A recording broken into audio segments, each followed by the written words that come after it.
pior caso de uma pessoa se fazendo de vítima quando era culpada? História 1. Um empresário e amigo local pediu a muitos de seus clientes regulares que investissem em seu novo negócio em Atlanta, comprando ações. Comprei, sabendo que não recuperaria o investimento por pelo menos 3 anos, mas que ele poderia vender religião ao Papa. Tive prejuízos por 2 anos, atingindo o retorno do investimento em 3, como previsto. 4 anos depois, ele fecha a loja de Atlanta e abre em outra cidade, mas dessa vez ele está fazendo tudo com seu próprio dinheiro. Besteira. Ele está fazendo isso com o estoque e os lucros da loja de Atlanta. Até tem uma casa nova, carros e trabalhos para o seu novo empreendimento. Ele ficou chocado e magoado.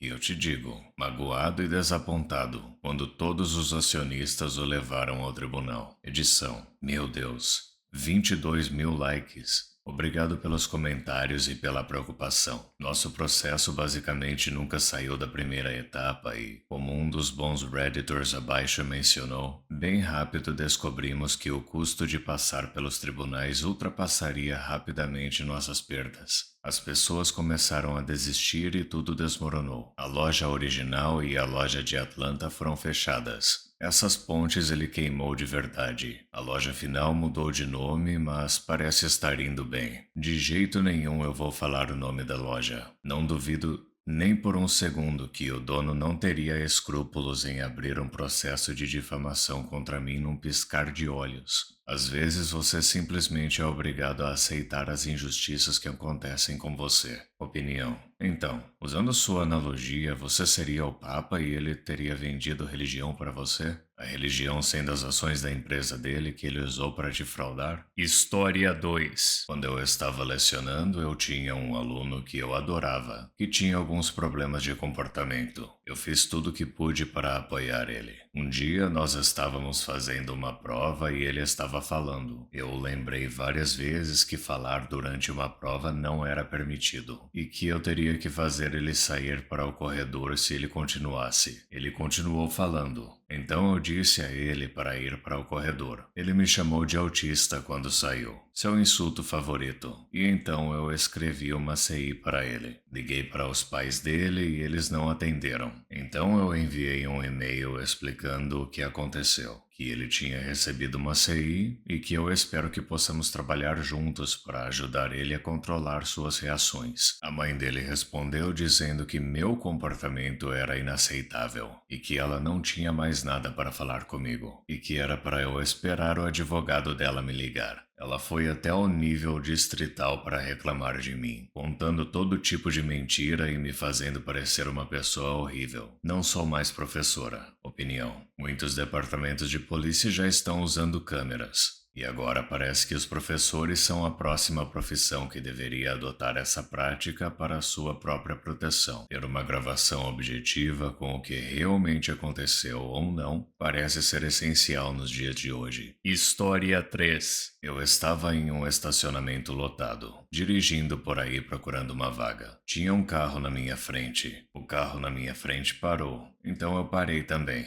Não sei por que ela parou, porque não tinha vagas e ninguém estava saindo, mas tanto faz. Então, antes mesmo de eu ter tempo de reagir, as luzes de ré dela acenderam e ela veio voando para trás em minha direção. Eu nem tive tempo de buzinar. Ela bateu na frente do meu carro, saiu do carro e começou a gritar que eu tinha batido no carro dela. Quando os policiais chegaram, ela estava chorando, tremendo e reclamando que seu pescoço doía e me xingando por bater na traseira do carro dela. Felizmente, 2 pessoas estavam andando pelo estacionamento quando isso aconteceu e contaram ao policial o que realmente tinha acontecido. Mais tarde, a motorista do carro que me atingiu tentou dizer à sua seguradora que eu conhecia as testemunhas e que foi por isso que elas mentiram. Eu não conhecia as testemunhas a propósito. De qualquer forma, se as testemunhas não tivessem ficado para dar depoimentos, eu estaria ferrado. Opinião. Acho que todo mundo deveria colocar uma câmera no carro por segurança. História 4. A ex-namorada da minha melhor amiga. Basicamente, a ex dela foi expulsa da casa dos pais quando ela disse que gostava de mulheres. Ela foi morar com a minha melhor amiga, já que elas estavam namorando na época. No começo, ela disse para a namorada dela que estava com depressão demais para encontrar um emprego. Minha melhor amiga aceitou isso, mesmo que isso significasse que ela teria que trabalhar mais. O que ela fez?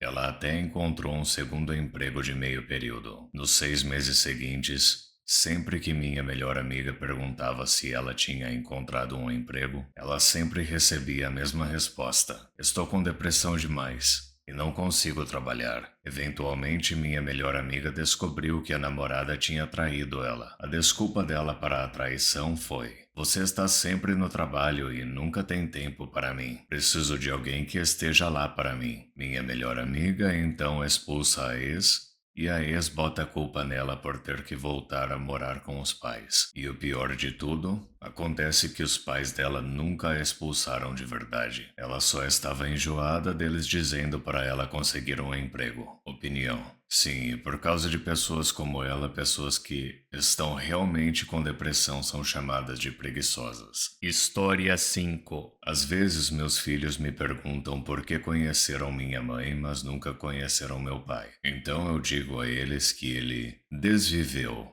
há muito tempo atrás, quando eu ainda era jovem. A verdade é que meu pai costumava lutar contra o álcool e digamos que ele não era nem um pouco gentil conosco. Minha mãe teve que pedir para ele ir embora por causa da maneira como ele nos tratava. Costumávamos visitar sua nova casa nos fins de semana, mas quando eu tinha cerca de 10 anos, ele disse à minha mãe para parar de nos levar lá e deu a ela uma caixa de sapatos cheia de todas as fotos que ele tinha de nós. A gente tentava ligar para ele de vez em quando nos feriados, mas, eventualmente, ele nos disse para parar de entrar em contato com ele completamente. No ano passado, minha mãe faleceu e ele entrou em contato comigo, dizendo que tinha mudado e que queria consertar as coisas. Eu disse a ele que estava tudo bem e que não precisava. Contei a ele como estava e enviei fotos dos meus filhos. Eu disse a ele que já era um homem adulto e não precisava mais de um pai. Mas o perdoei pela ausência de 20 anos. Ele então me disse que eu era terrível por afastar ele e abandoná-lo, que ele estava doente e só queria consertar as coisas. Expliquei que já estava perdoado, mas que ele tinha ido embora e eu não tinha tempo para o drama dele. Eu queria que as coisas tivessem sido diferentes, mas ele é uma influência muito negativa para ter perto dos meus filhos. Edição. Um grande obrigado a todos pelo apoio positivo e encorajamento. Espero que qualquer um que tenha passado por isso ou algo semelhante possa encontrar paz e felicidade, apesar de ter sido uma criação difícil. Opinião. Você é um bom pai e uma boa pessoa por ter sido firme com ele. História 6. Um funcionário foi demitido de uma cafeteria por vários motivos. Ele foi pego pela gerência chamando os clientes de nomes como idiota ou burro, baixinho, e vários clientes relataram seu comportamento. Ele estava frequentemente atrasado.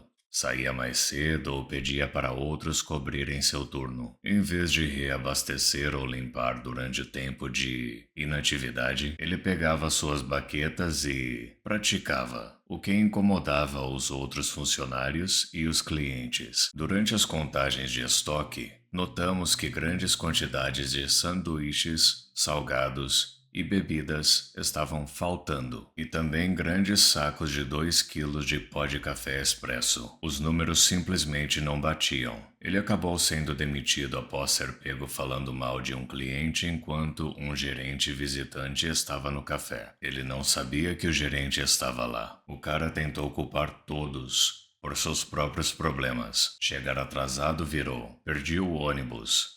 Ou meu colega de quarto não me acordou a tempo. Sair cedo virou: recebi uma ligação para tocar em um show. Ou queria ir a um show. A comida que faltava virou: não tinha dinheiro para comer. E é responsabilidade da empresa garantir que eu esteja alimentado enquanto estou no horário de trabalho. Chamar os clientes de nomes virou: eles me entenderam mal. A gerência respondeu: que parte de chamar um cliente de idiota é um mal-entendido? Seguido por: não é culpa minha que eles sejam tão sensíveis. Nós paramos de convidar ele para sair porque, nos bares, ele pedia bebidas Dizia ao barman que um de nós estava cobrindo e ia embora antes de vermos a conta. Ele também se esgueirava enquanto as pessoas estavam dançando ou conversando em grupos e bebia as bebidas delas. Ele era uma pessoa muito difícil de lidar. Depois que ele foi demitido, descobrimos que ele conseguiu um emprego em um Starbucks no shopping. Eles não ligaram para pedir uma referência, embora nossa loja estivesse listada como um empregador anterior. Ele também foi pego roubando dinheiro e comida de lá. Edição.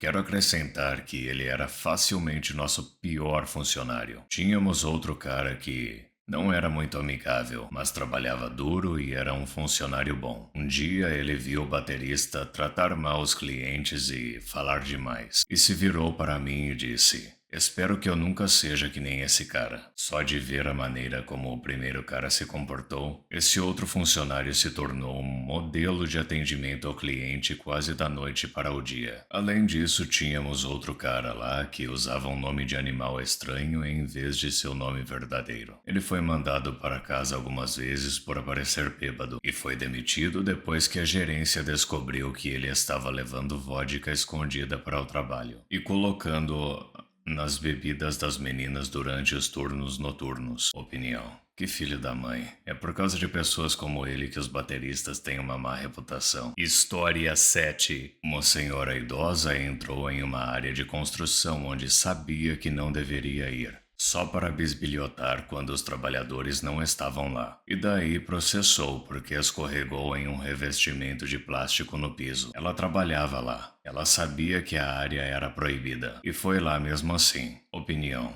Em que ponto o sistema de justiça diz: "Não, foi culpa sua por ser burra e não seguir as regras"? História 8. A irmã da minha amiga. Ela não alimenta os filhos nem manda o mais velho de 7 para a escola. Os vizinhos dela a denunciaram ao conselho tutelar. E agora ela está postando status sobre o quão cruéis as pessoas são por separar uma mãe de seus filhos. Opinião. Não sou pai, mas eu acho que os pais têm que alimentar os filhos. Alguém pode confirmar isso para mim? História 9. Perdi muito peso. 70 quilos. Minha amiga acima do peso não me importo.